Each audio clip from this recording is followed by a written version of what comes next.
আজকে সারাদিনে কম বেশি বৃষ্টিপাত থাকবে, তবে আগামীকালকে থেকে বৃষ্টিপাতের পরিমাণটা অনেকটা কমে আসবে। গত কয়েকদিন ধরে, গত 3 দিন ধরে, তো 11, 12, 13, আজকে 14 তারিখ, মানে বৃষ্টিটা শুরু হয়েছে তো 11 তারিখ থেকে দেশের দক্ষিণ পূর্বাঞ্চল অর্থাৎ চট্টগ্রাম বিভাগে বৃষ্টিটা শুরু হয়েছে। এই বৃষ্টিটা পরবর্তীতে এটা দেশের দক্ষিণাঞ্চল সারা দেশে, আমরা ঢাকা সহ সারা দেশে এই বৃষ্টিটা হচ্ছে।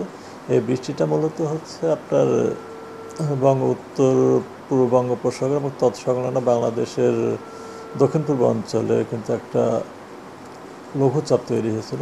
পরবর্তীতে লঘুচাপটা খুব দ্রুত শক্তিশালী নিম্নচাপে পরিণত হয় এবং পরবর্তীতে গতকালকে সকালে অর্থাৎ 14 তারিখ সকাল 6টা কিন্তু এটা আরও ঘনীভূত গভীর নিম্নচাপে পরিণত হয় এবং এটি বর্তমানে কিন্তু গাঙ্গেয় পশ্চিমবঙ্গ এবং তৎসংলগ্ন এলাকায় অবস্থান করছে এবং এই গভীর নিম্নচাপের প্রভাবে কিন্তু সারা দেশের বৃষ্টিপাত হচ্ছে এবং এই গভীর নিম্নচাপের প্রভাবে কিন্তু এই মৌসুমে কিন্তু গত 12 তারিখে কিন্তু আপনার কক্সবাজারে 378 মিলিমিটার বৃষ্টিপাত রেকর্ড করা হয়েছে।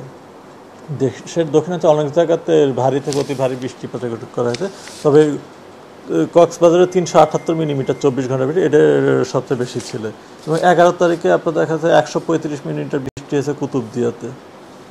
চট্টগ্রাম বিভাগে অনেক জায়গাতে ভারী বৃষ্টি হয়েছে এবং 12 তারিখে আপনার 378 মিলিমিটার হয়েছে কক্সবাজারে, 234 হয়েছে টেকনাফে, 174 হয়েছে পটুয়াখালীতে এবং আপনার 13 তারিখেও কিন্তু 273 মিলিমিটার বৃষ্টি হয়েছে কুতুবদিয়াতে।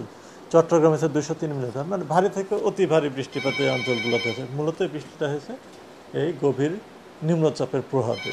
এখন যে অবস্থা আছে, আজকে সারাদিনে কম বেশি বৃষ্টিপাত থাকবে, তবে আগামীকালকে থেকে বৃষ্টিপাতের পরিমাণটা অনেকটা কমে আসবে এবং হয়তো বৃষ্টিপাতটা দেশের পশ্চিমাঞ্চলে অর্থাৎ রাজশাহী, রংপুরে, খুলনা বিভাগের বৃষ্টিটা কিছুটা থাকতে পারে, তবে দেশের অন্যান্য বৃষ্টিপাত কমে আসবে এবং তাপমাত্রাটা বাড়বে। আচ্ছা, আর কোনো সিগন্যাল থাকবে কিনা বা এরকম?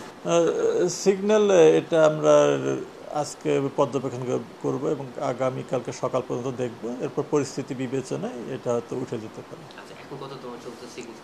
এই সমুদ্র বন্দরগুলোর জন্য 3 নম্বর স্থানীয় সতর্ক সংকেত জারি করা হয়েছে এবং সেই সাথে কিন্তু মাছ ধরার নৌকা ও ট্রলার সমূহকে নিরাপদ আশ্রয় থাকতে বলা হয়েছে এবং ভারী বর্ষণের যে সতর্ক সংকেত ছিল সেটা আজকে রাত্রি 10টা পর্যন্ত বলবৎ থাকবে, এরপরে হয়তো এটা আপডেট করা লাগবে না।